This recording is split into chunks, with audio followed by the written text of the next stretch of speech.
Praise the Lord. കർത്താവായ യേശുക്രിസ്തുവിൻ്റെ അതിപരിശുദ്ധമായ നാമം വാഴ്ത്തപ്പെടുമാറാകട്ടെ. വീണ്ടും ഒരു പ്രാവശ്യം കൂടി യൂട്യൂബിൽ കൂടെ കർത്താവായ യേശുക്രിസ്തുവിൻ്റെ മാറ്റമില്ലാത്ത തിരുവെഴുത്തുകളിൽ കൂടെ ദൈവവചന ചിന്തയുമായി കർത്തൃപാദപീഠത്തിങ്കൽ താണിരിപ്പാൻ സർവകൃപാലുവായ ദൈവം അടിയൻ്റെ ജീവിതത്തിൽ ഒരുക്കി തന്ന വിലയേറിയ മകൽ ഭാഗ്യത്തെ ഓർത്ത് അടിയൻ നന്ദിയോട് ദൈവത്തെ സ്തുതിക്കുന്നു, സ്തോത്രം ചെയ്യുന്നു. അടിയനെ യൂട്യൂബിൽ കൂടെ ശ്രവിക്കുന്ന ജാതി മത സംഘടനാ വ്യത്യാസമെന്നെ എല്ലാ പ്രിയപ്പെട്ടവർക്കും വീണ്ടും വരുന്ന യേശുക്രിസ്തുവിൻ്റെ നിസ്തുല്യ നാമത്തിൽ അടിയൻ്റെ സ്നേഹവന്ദനത്തെ പ്രാരംഭമായി അറിയിക്കട്ടെ. ലഭിക്കുന്ന സമയം തിരുവചന ധ്യാനവും പ്രാർത്ഥനയുമായിരിക്കുമ്പോൾ ലഭിക്കുന്ന ചില ചിന്തകൾ അത് ബുക്കുകളിൽ കുറിച്ച്, അത് പേപ്പറിൽ കുറിച്ച് എല്ലാവർക്കും മനസ്സിലാകുന്ന ഭാഷയിൽ ശാന്തമായ അന്തരീക്ഷത്തിൽ മൃദുലമായ ശബ്ദം എന്ന തിരുവെഴുത്തുകളിൽ കാണുന്നത് പോലെ ശാന്തമായ അന്തരീക്ഷത്തിൽ തിരുവചനം മനസ്സിലാക്കുവാനും അത് ജാതിമത സംഘടനാ വ്യത്യാസമെന്നെ എല്ലാ പ്രിയപ്പെട്ടവരും അത് കാണുന്നത് കൊണ്ട് അവർക്കും കൂടെ മനസ്സിലാകത്തക്ക നിലയിൽ ഈ തിരുവെഴുത്തുകളെ ചൂണ്ടിക്കാണിക്കുവാൻ കർത്താവിൽ ശരണപ്പെട്ടുകൊണ്ട് കഴിഞ്ഞ 2 വീഡിയോയും ഉൽപ്പത്തി പുസ്തകത്തിൽ നിന്ന് തന്നെയാണ് ഇട്ടത് എങ്കിലും ഇന്നും ഉൽപ്പത്തി പുസ്തകം 12-ാം അധ്യായത്തിൽ നിന്ന് 1 മുതൽ 7 വരെയുള്ള വാക്യങ്ങളിൽ നിന്ന് ചില ചിന്തകൾ ഞാൻ എഴുതിയെടുത്തതും വായിച്ചതും പഠിച്ചതുമായ ചില ചിന്തകൾ തന്ന് പ്രാർത്ഥിക്കുവാനായി താല്പര്യപ്പെടുന്നു. ഒത്തിരി നീട്ടിക്കൊണ്ട് പോകാതെ ദൈവം തന്നിരിക്കുന്ന ആലോചനകളും ദൈവവചനത്തിൽ കൂടെ അറിയിച്ച് പ്രാർത്ഥിക്കുവാനായി താല്പര്യപ്പെടുന്നു. വളരെ ശ്രദ്ധയോടെ നമുക്ക് തിരുവചനങ്ങളെ ശ്രമിക്കാം. ഉൽപ്പത്തി പുസ്തകം 12-ാം അധ്യായം 1 മുതൽ 7 വരെയുള്ള ഭാഗങ്ങളിൽ നിന്നുകൊണ്ട് ചില ചിന്തകൾ തരുവാനായി താല്പര്യപ്പെടുന്നു. ചിന്താവിഷയമെന്ന് പറയുന്നത് നാം അബ്രാം എന്ന അബ്രഹാമിനെ മാതൃകയാക്കുക എന്നുള്ള ചിന്താവിഷയത്തിൽ നിന്ന് ചില കാര്യങ്ങൾ പറഞ്ഞ് നമുക്ക് മാതൃകയാക്കുവാൻ കൊള്ളാവുന്ന ഒരേ ഒരാളെ ഉള്ളൂ, അത് കർത്താവായ യേശുക്രിസ്തുവാണ്. മനുഷ്യനിൽ എല്ലാവരുടെയും കുറവുകളും തെറ്റുകളും ഒക്കെ ഉണ്ട്. എങ്കിലും അനുദിനം കുറവുകളെ ഏറ്റുപറഞ്ഞ് പ്രാർത്ഥിച്ച് വചനത്താലുള്ള ശുദ്ധീകരണം പ്രാപിച്ച് നമുക്ക് മുന്നോട്ട് പോകാം. തിരുവെഴുത്തിലേക്ക് കടക്കുന്നതിന് മുൻപ് അബ്രാമിനെ എന്തുകൊണ്ട് നാം മാതൃകയാക്കണം എന്ന് പറഞ്ഞു അപ്പോസ്തലനായ പൗലോസ് ഒരിക്കൽ ഞാൻ ക്രിസ്തുവിൻ്റെ അനുകാരിയായിരിക്കും, നിങ്ങൾ എൻ്റെ അനുകാരികളാകുവിൻ എന്ന് പറയുന്നു. അപ്പോൾ അതുകൊണ്ട് ഞാനവിടെ വിടുക. ദൈവത്തിന് വേണ്ടി വിവിധങ്ങളും വ്യത്യസ്തങ്ങളുമായ സംരംഭങ്ങൾ ആരംഭിക്കുവാനും ദൈവത്തിന് വേണ്ടി പ്രവർത്തിക്കുവാനുമുള്ള ദൈവത്തിൻ്റെ വിളി അനേകായിരങ്ങൾ അനുദിനം കേൾക്കാറുണ്ട്. പക്ഷേ ആ വിളി ഏറിയ കൂറും ജീവിതങ്ങളിൽ ഒരു സ്വപ്നമായോ സങ്കല്പമായോ മാത്രം അവസാനിക്കുന്നതിനാൽ ദൈവം നൽകുവാൻ ആഗ്രഹിക്കുന്ന പദവികൾ അവർക്ക് പ്രാപിക്കുവാൻ കഴിയാതെ വരുന്നു. ദൈവത്തിൻ്റെ വിളിക്ക് അനുസരണമായി യാതൊന്നും പ്രവർത്തിക്കുവാൻ അവർക്ക് കഴിയുന്നില്ല. ദൈവത്തിൻ്റെ ദൗത്യം ഏറ്റെടുത്ത് പ്രവർത്തിക്കുമ്പോൾ അത് നിമിത്തം നേരിടേണ്ടി വരുന്ന പ്രത്യാഘാതങ്ങളെയും പ്രതിസന്ധികളെയും കുറിച്ചുള്ള ഭയമാണ് പലരെയും പിന്നിലേക്ക് വലിക്കുന്നത്. ഞാനവിടെ നിന്നുകൊണ്ട് എന്നോടും പലരും ഞാൻ ഇറങ്ങിയ കാലഘട്ടങ്ങളിൽ പലരും എന്നോട് പറഞ്ഞിട്ടുണ്ട്, പാസ് ഇങ്ങനെ പിടിച്ചു വെച്ച് പ്രാർത്ഥിക്കരുതെന്ന്. ഞാൻ പിടിച്ചു വെച്ചൊന്നും പ്രാർത്ഥിക്കാറില്ല. പിടിച്ചു വെച്ച് പ്രാർത്ഥിച്ചതൊക്കെ പിന്നത്തേതിൽ അഹങ്കാരത്തിലും നികളത്തിലൊക്കെ പോയിട്ടുണ്ട്. ഹിസ്കിയാവിൻ്റെ ചരിത്രം തന്നെ നമ്മളൊക്കെ എടുക്കാം. അപ്പോൾ അതുകൊണ്ട് ഞാൻ അതിലേക്കൊന്നും കിടക്കുന്നില്ല. ഞാൻ വീട്ടുവേലയ്ക്ക് വേണ്ടി പോയവനാണ്. അവിടെ പോയപ്പോഴും അതിൻ്റേതായ രീതിയിൽ അവിടെ വിശ്വസ്തത പുലർത്തി എന്നെ ഏൽപ്പിക്കുന്ന ദൗത്യങ്ങൾ കൃത്യമായി ചെയ്തുകൊണ്ടിരുന്നു. അത് കഴിഞ്ഞിട്ട് ലോറി ഡ്രൈവറായി, ലോറിയിൽ ലോഡിങ് ആയിരുന്നു, ക്ലീനറായിരുന്നു, ഡ്രൈവറായി. അത് കഴിഞ്ഞിട്ട് ദുബൈയിലായിരുന്നു. അപ്പോൾ ഏൽപ്പിക്കുന്ന ഇടത്തൊക്കെ ഞാൻ സത്യസന്ധമായി ദൈവസേനയിൽ നീതി പുലർത്തിക്കൊണ്ട് തന്നെ അന്നും എന്തു ചെയ്തിരുന്നു, ഞാൻ ശുശ്രൂഷിച്ചിരുന്നു. ഏത് ജോലി ഏൽപ്പിച്ചുവോ അവിടെ വിശ്വസ്തത കാണിച്ചിരുന്നു എന്ന് പറയുന്നതാണ് ശരി. ഞാൻ എന്നെക്കുറിച്ച് പുകഴ്ത്തുന്നതല്ല. എങ്കിലും ഞാനതിന് പറഞ്ഞപ്പോൾ ഞാൻ പറഞ്ഞു പോയതാണ്.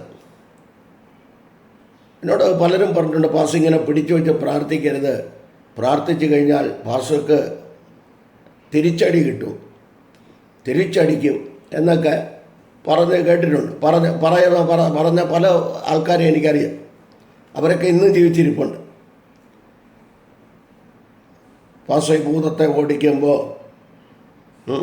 അത് വീട്ടിലുള്ളവരോട് പോരാടും, മക്കളോട് പോരാടും എന്നൊക്കെ പറയാറുണ്ടായിരുന്നു. പറഞ്ഞ് അങ്ങ് പേടിപ്പിക്കുകയായിരുന്നു. അതാണ് കാര്യം.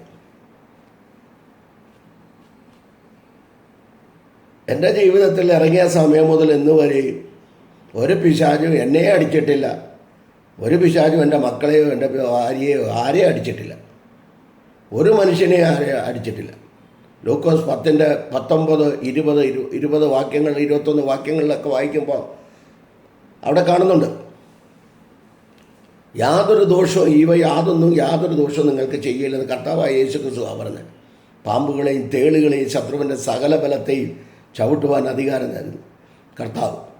പലർക്കും പേടിയാണ്. രോഗികൾക്ക് വേണ്ടി പ്രാർത്ഥിക്കുമ്പോൾ പേടിയാണ്, ഭൂതങ്ങൾക്ക് വേണ്ടി പ്രാർത്ഥിക്കുമ്പോൾ പേടിയാണ്. വചനവും വിശുദ്ധിയും വേർപാടും ഉണ്ടെങ്കിൽ, ആത്മാവിൻ്റെ നിറവും ഉണ്ടെങ്കിൽ,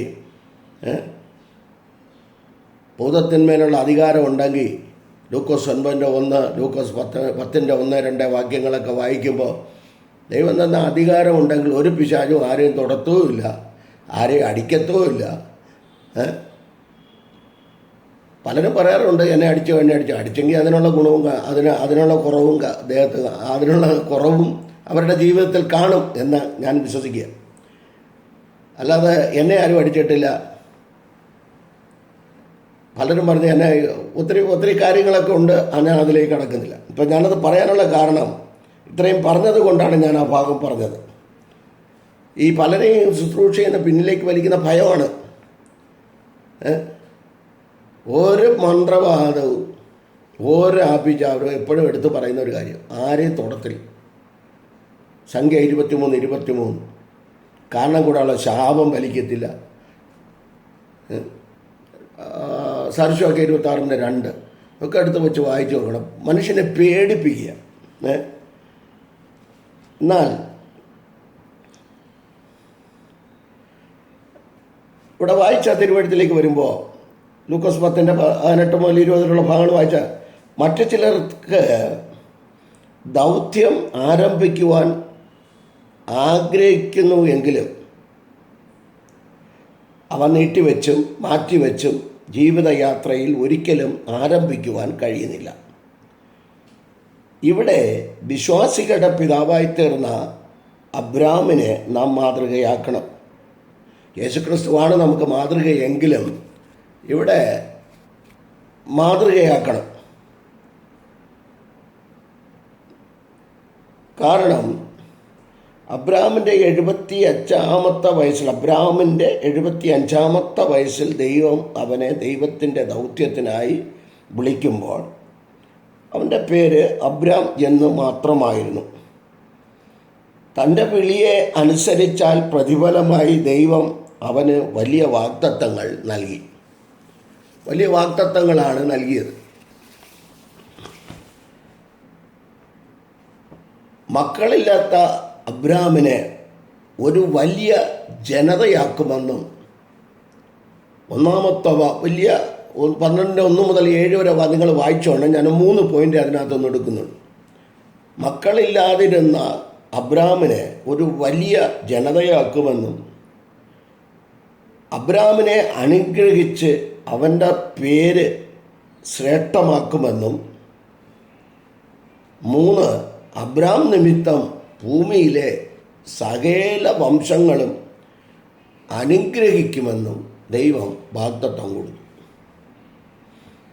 നാളുകളായി വാഗ്ദത്തങ്ങൾ കേട്ടിട്ടും വാഗ്ദത്തം പ്രാപിക്കാതെ ഇരിക്കുന്നവർ എന്നെ കേൾക്കുന്നെങ്കിൽ, ദൈവം പറഞ്ഞിട്ടുള്ള വാഗ്ദത്തങ്ങൾ അത് ഈ വർഷം തന്നെ അത് പൂർത്തിയാക്കുന്ന സമയമാണെന്ന് ദൈവവചനത്തിൽ കൂടെ ആലോചന അറിയിക്കുന്നത്.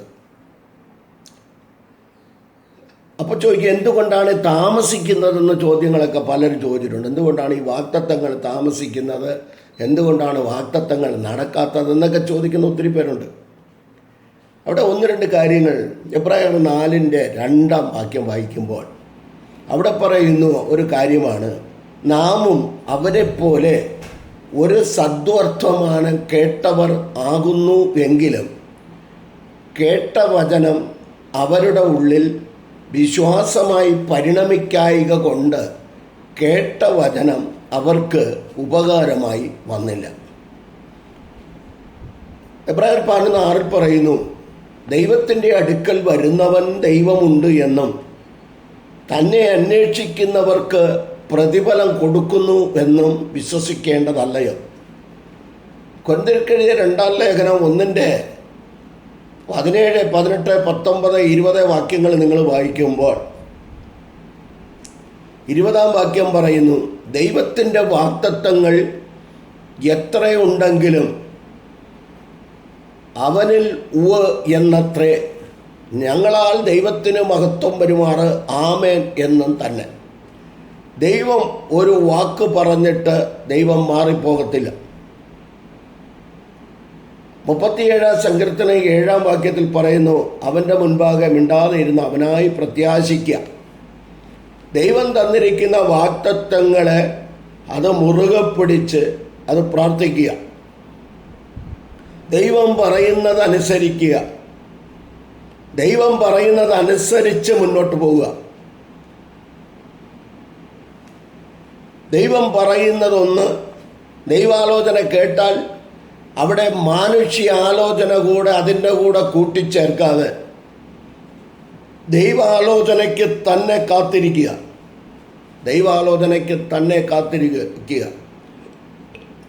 ഈ 6-ാം മാസത്തിലും ചില വിടുതലുകളുണ്ട്. നമ്മുടെ കണ്ണുകൊണ്ട് കാണാൻ കഴിയത്തക്ക നിലയിൽ ദൈവത്തിൻ്റെ പ്രവൃത്തി കൊണ്ട് അസാധ്യമെന്ന് വിധിയെഴുതുന്ന കാര്യങ്ങൾക്ക് സാധ്യമാക്കി കൊടുക്കുന്ന 2 ദൂതാണ് ലൂക്കോസിൻ്റെ സുവിശേഷം 1-ാം അധ്യായം 26 മുതൽ തീർത്തുള്ള ഭാഗങ്ങൾ നിങ്ങൾ വായിക്കുമ്പോൾ നിങ്ങൾക്കറിയാം. ലൂക്കോസ് 1:37 പറയുന്നു, മനുഷ്യർക്ക് അസാധ്യം, ദൈവത്താൽ സകലവും സാധ്യം. അവിടെ നടക്കുന്ന 2 സംഭവങ്ങൾ അസാധ്യമായ കാര്യങ്ങളാണ്. അസാധ്യമായ കാര്യങ്ങളെ 6-ാം മാസത്തിൽ ദൈവത്തിൻ്റെ ദൂതൻ വന്ന ആലോചന അറിയിച്ചെങ്കിൽ ഈ 6-ാം മാസം തീരുന്ന ചില ദിവസങ്ങളിൽ ദൈവത്തിന് പ്രവർത്തിപ്പാൻ 1 നിമിഷം മതി.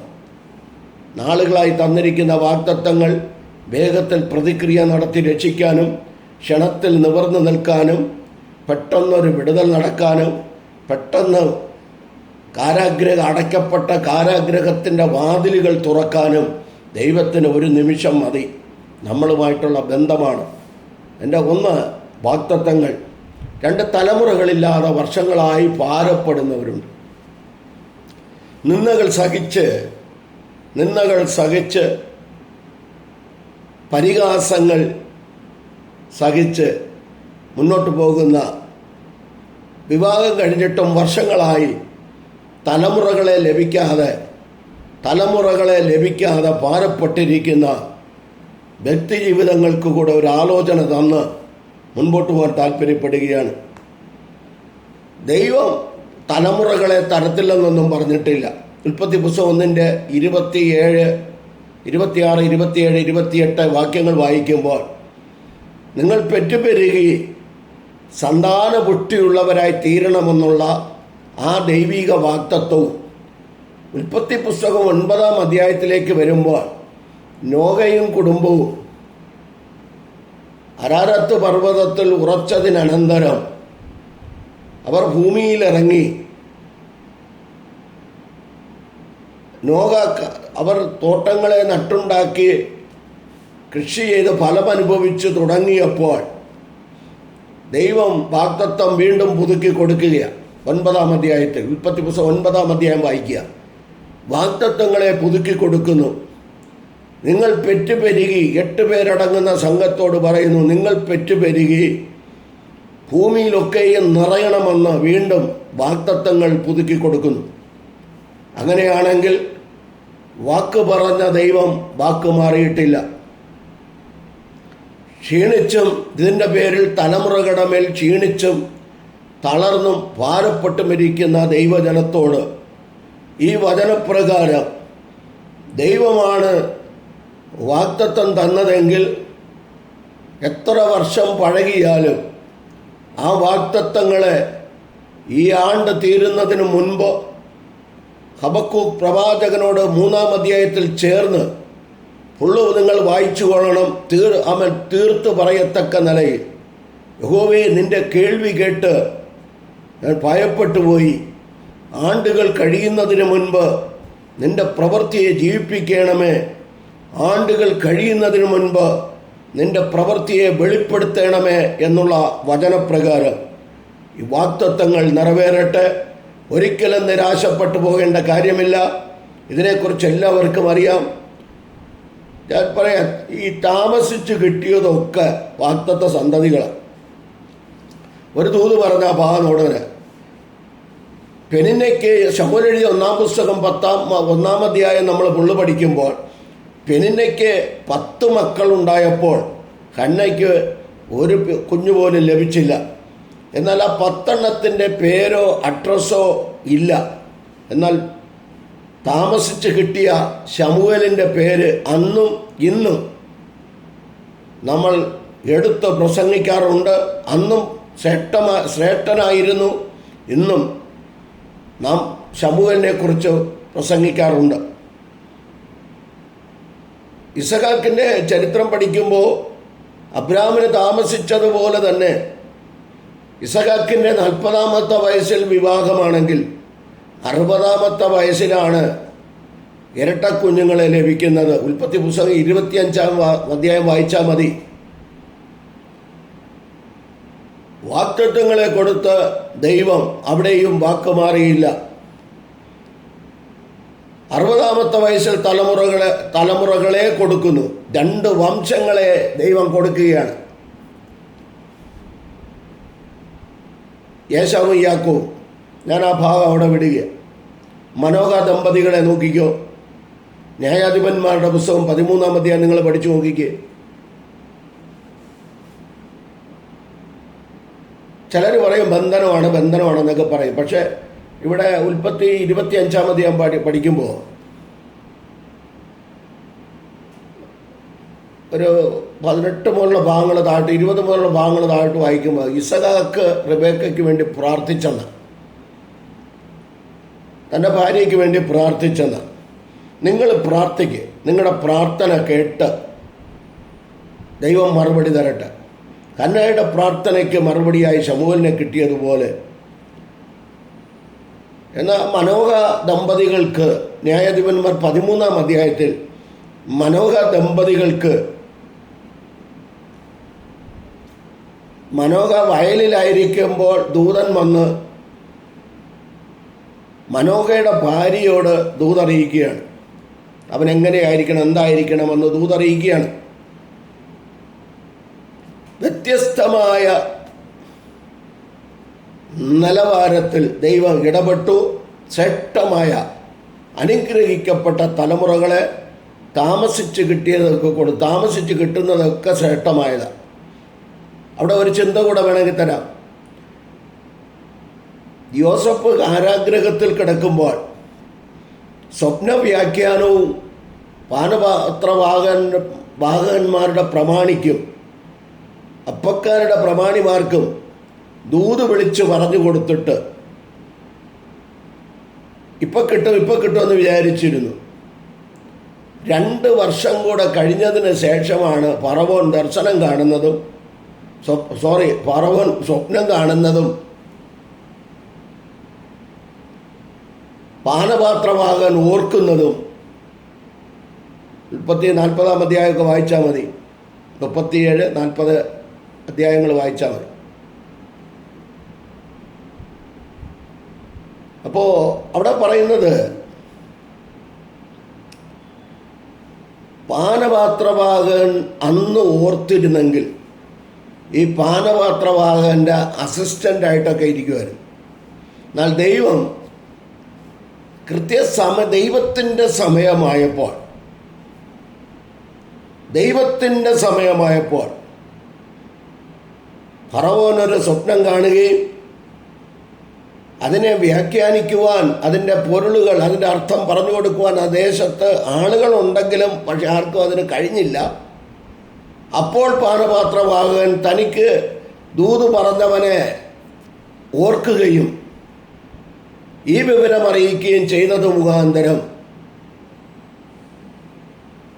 യോസഫിന് ലഭിച്ച വിടുതലുകളെ ഒന്ന് ഓർത്താൽ മതി. താമസിച്ച് ചെയ്യുന്നതൊക്കെ കിട്ടുന്നതൊക്കെ ശ്രേഷ്ഠമായതായിരിക്കും. താമസിച്ച് കിട്ടുന്നതെല്ലാം ശ്രേഷ്ഠമായതാ. കണ്ണുനീരൊഴുക്കി കരഞ്ഞ മോർദെഖായിക്ക് ലാസ്റ്റിൽ മഹാനാക്കിയെന്നാണ് എഴുതിയിരിക്കുന്നത്. ഞാൻ അതിനെക്കുറിച്ചൊരു വീഡിയോ ഇട്ടിട്ടുള്ളത് കൊണ്ട് എസ്തേറിൻ്റെ പുസ്തകം 6 മുതൽ 10 വരെയുള്ള അധ്യായങ്ങളിൽ കിടപ്പുണ്ട്. ഞാൻ ആ ഭാഗം വിടുകയാണ്. അപ്പോൾ താമസിച്ചു പോയി എന്ന് വിചാരിച്ച് കിട്ടത്തില്ലെന്ന് വിചാരിച്ച് നിരാശപ്പെടണ്ട. ഉറപ്പായിട്ട് 99-ാമത്തെ വയസ്സിൽ 100-ാമത്തെ വയസ്സിൽ ഇസഹാക്കിനെ കിട്ടുന്നു. സാറായിക്ക് 90-99, അബ്രഹാമിന് 99, സാറായിക്ക് 90 വയസ്സ് പ്രായമുള്ളപ്പോൾ തലമുറ എന്ന് പറഞ്ഞാൽ അവരുടെ ഉള്ളിൽ ഉരുവാകുന്നു. 100-ാമത്തെ വയസ്സിൽ അവർക്ക് തലമുറയെ ലഭിക്കുന്നു. ആ ഭാഗത്തേക്ക് ഞാൻ കടക്കുന്നില്ല.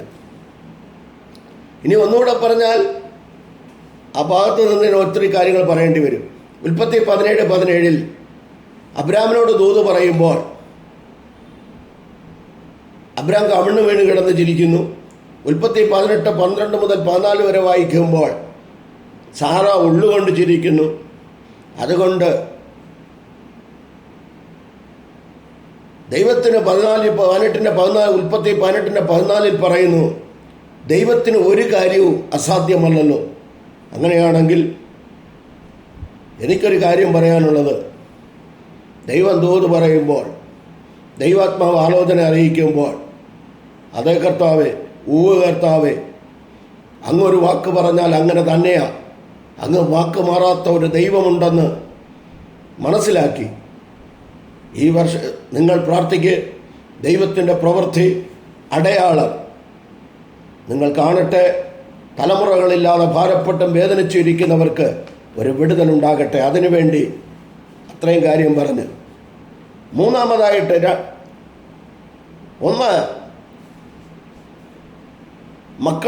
ഒന്ന് വലിയ വാഗ്ദത്തങ്ങൾ കൊടുക്കുമ്പോൾ മക്കളില്ലാത്ത അബ്രാമിനെ വലിയൊരു ജാതിയാക്കും എന്ന് തിരുവെഴുത്തിൽ കാണുമ്പോൾ, 2 അവൻ്റെ പേര് അനുഗ്രഹിച്ച്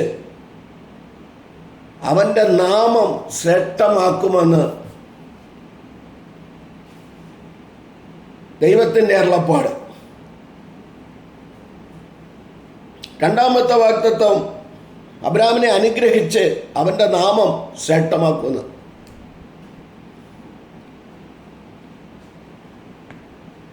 വീട്ടിൽ അവിടുന്ന് ഇറങ്ങുമ്പോഴുള്ള പേര് ഉൽപ്പത്തി പുസ്തകം 24 മുതൽ 25 മുതലുള്ള ഭാഗങ്ങൾ വായിക്കുമ്പോൾ അവിടുന്ന് ഇറങ്ങുമ്പോഴുള്ള പേര് അബ്രാം എന്നായിരുന്നു. ഉൽപ്പത്തി 25 മുതൽ 17 അധ്യായം, ഉൽപ്പത്തി 17 അധ്യായം 4 വാക്യം വരെ അബ്രാം എന്നാണ് പേര്.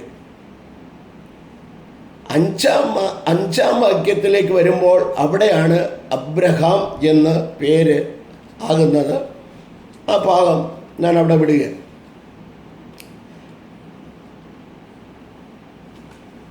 എന്താണ് ഒരു ദൂത് എന്ന് ആ ഭാഗം അവിടെ വിടട്ടെ. ഇന്ന് ദൈവദാസന്മാരുടെ പേര് കളയാൻ വേണ്ടി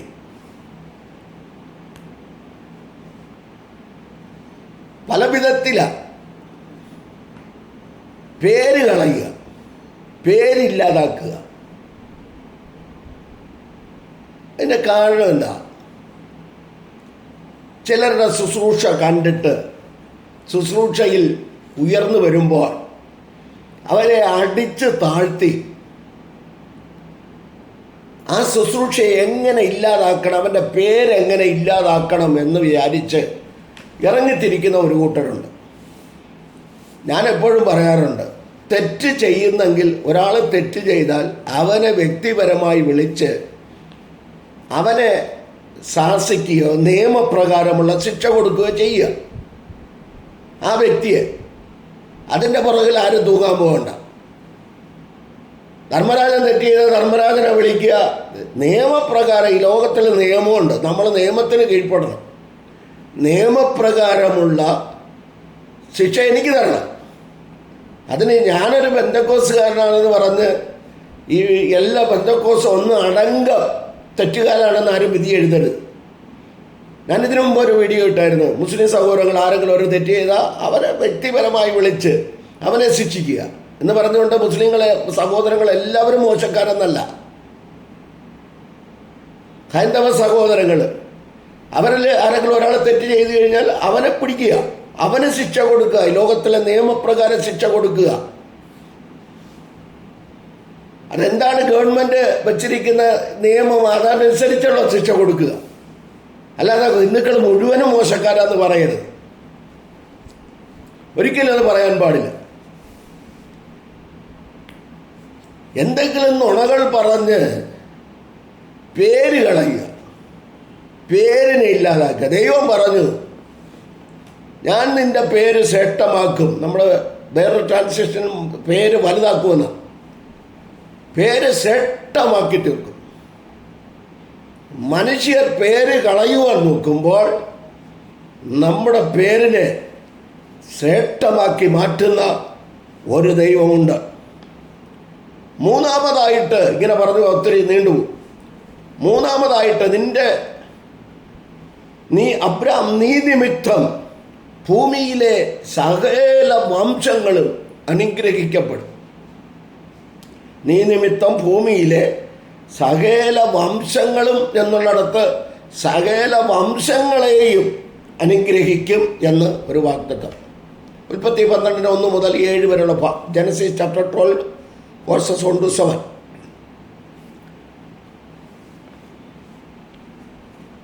അത് പറയുമ്പോൾ ഒരു ചിന്ത, ഒത്തിരി കാര്യങ്ങൾ പറയാനുണ്ട്. ഒത്തിരി പ്രസംഗം കേട്ടിട്ടുള്ളത്, ഞാനും പ്രസംഗിച്ചിട്ടുള്ളതാ. നമ്മുടെ വീഡിയോയിൽ യൂട്യൂബിൽ കിടപ്പുണ്ട്.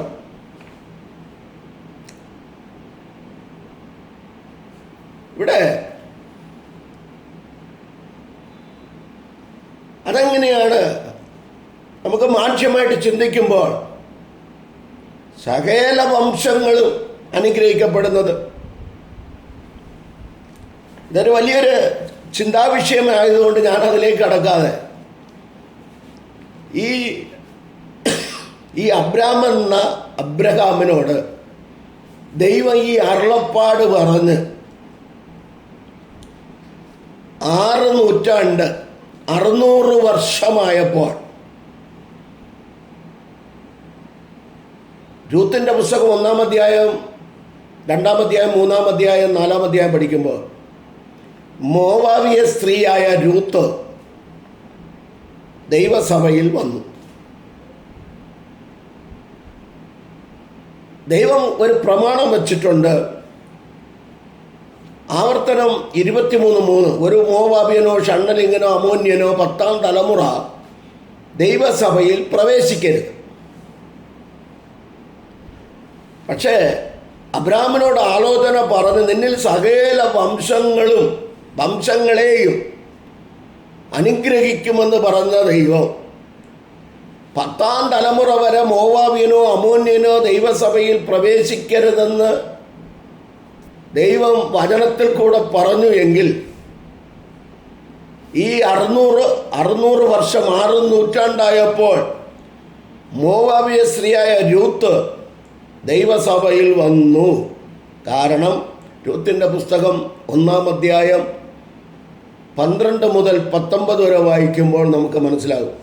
1-ാം അധ്യായം ഫുള്ള് വായിച്ചാലും ക്ലിയറായിരിക്കും.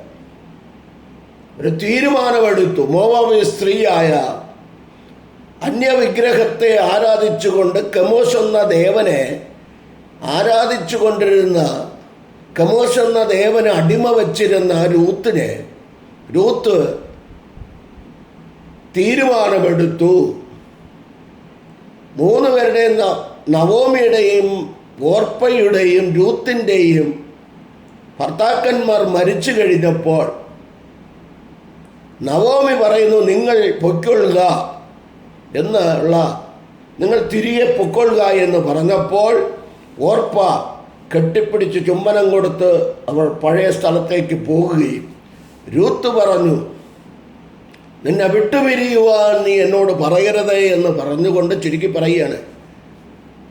അടുത്ത പദമാണ്, നിന്റെ ദൈവം എൻ്റെ ദൈവം, നീ പോകുന്നിടത്ത് ഞാനും പോരും, നീ മരിക്കുന്നിടത്ത് ഞാനും മരിക്കും, നിന്റെ ജനം എൻ്റെ ജനം, മരണത്താൽ അല്ലാതെ നമ്മെ വേർപിരിക്കുവാൻ ആർക്കും കഴിയില്ല എന്ന് പറഞ്ഞാൽ ഈ കെമോശ് എന്ന ദേവനെക്കുറിച്ച് രാജാക്കന്മാർക്ക് എഴുതിയ 1-ാം പുസ്തകം 11-ാം അധ്യായം 1 മുതൽ 7 വരെ വായിക്കുമ്പോൾ അവിടെ കിടപ്പുണ്ട്. മോവാബിയരുടെ ദേവനാരാണ്. അപ്പോൾ ഒറ്റ തീരുമാനത്തിന് മുൻപിൽ ദൈവം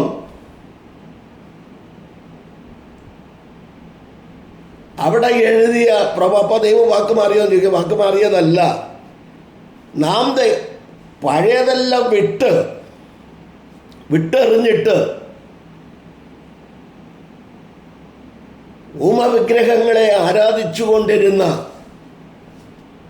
മോവാബിയ സ്ത്രീ ജീവനായ ദൈവത്തെ വിളിക്കുവാൻ നവോമിയുടെ കൂടെ ബത്ലഹേമിലേക്ക് പോരുവാൻ തീരുമാനമെടുത്തപ്പോൾ ദൈവം പറഞ്ഞു, അബ്രാഹാമിന് കൊടുത്ത വാഗ്ദത്തം ദൈവം ഓർത്തിട്ട് ദൈവം പറഞ്ഞു, പൊയ്ക്കൊള്ളുക. ഞാനവിടെ ഒരു പദം ചേർക്കുകയാണ്, കൂട്ടാൻ പാടില്ല, കുറയ്ക്കാൻ പാടില്ല. അങ്ങനെ 600 വർഷമായപ്പോൾ മോവാബിയ സ്ത്രീയായ രൂത്ത് ദൈവസഭയിൽ വന്നു. ഒരു ദൂത് എന്താണ്? അതിൻ്റെ ദൂത് എന്താണ്? ദൂത് ഇത്രയേ ഉള്ളൂ, തീരുമാനമെടുത്താൽ തീരുമാനത്തിൽ ഉറച്ചു നിൽക്കണം. 2 വിധത്തിൽ ദുർവ്യാഖ്യാനം എടുക്കരുത്.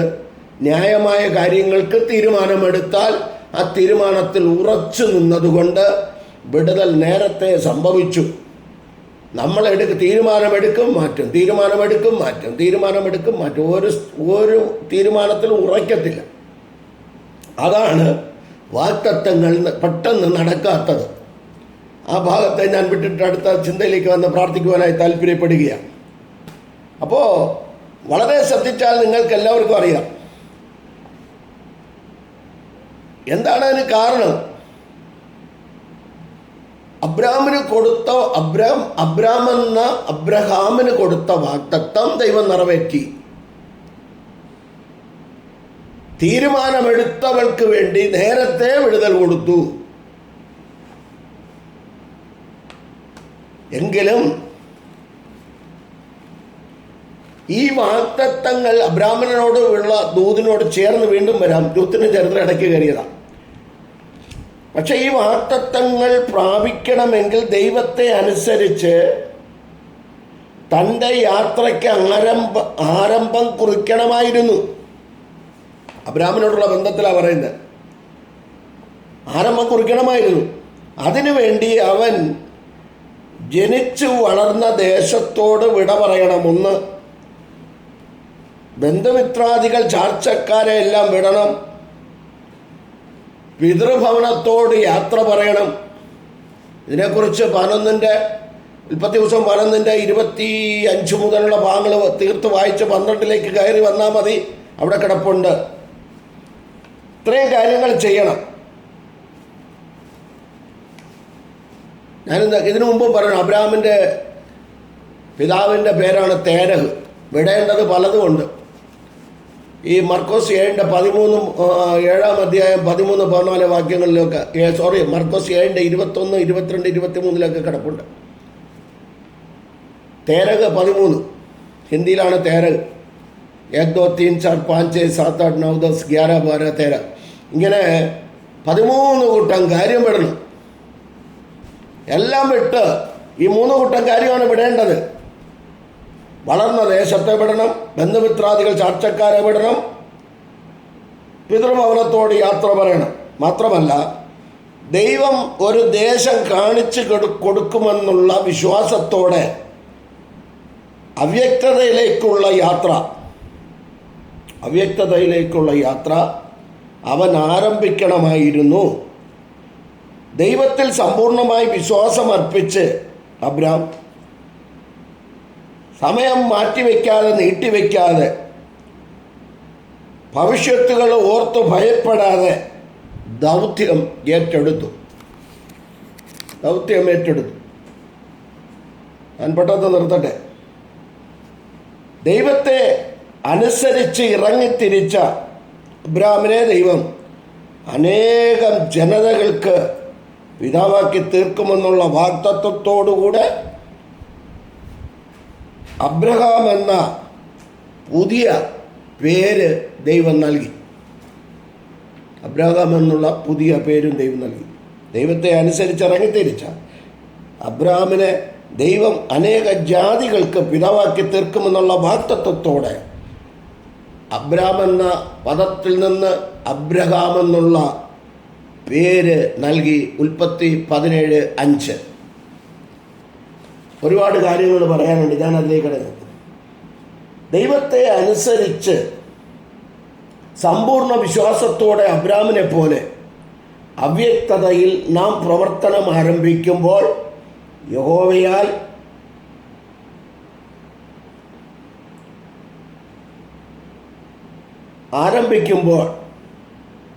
ദൈവം തന്നെ തൻ്റെ വ്യക്തമായ ലക്ഷ്യത്തിലേക്ക് നമ്മെ നടത്തും.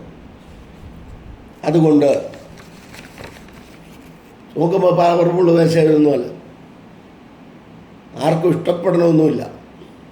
ഒരു 100 പേര് കേട്ടാൽ മതി, അത്രയും കേൾക്കുന്നുള്ളൂ, അത് മതി. അതുകൊണ്ട് ദൈവവിളി കേട്ട് അനുസരിച്ച്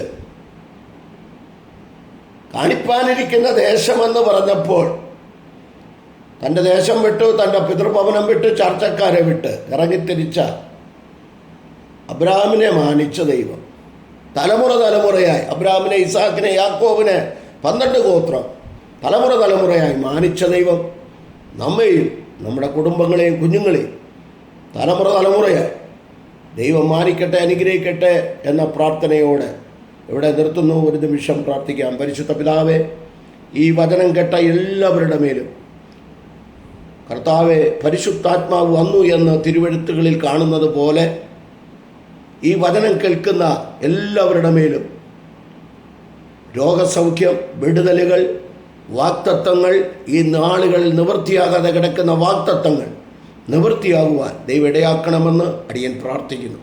കരങ്ങളിൽ ഏൽപ്പിക്കുന്നു. ഇന്ത്യ മഹാരാജ്യത്തിന് വേണ്ടി പ്രാർത്ഥിക്കുന്നു. ലോകരാഷ്ട്രങ്ങൾക്ക് വേണ്ടി പ്രാർത്ഥിക്കുന്നു.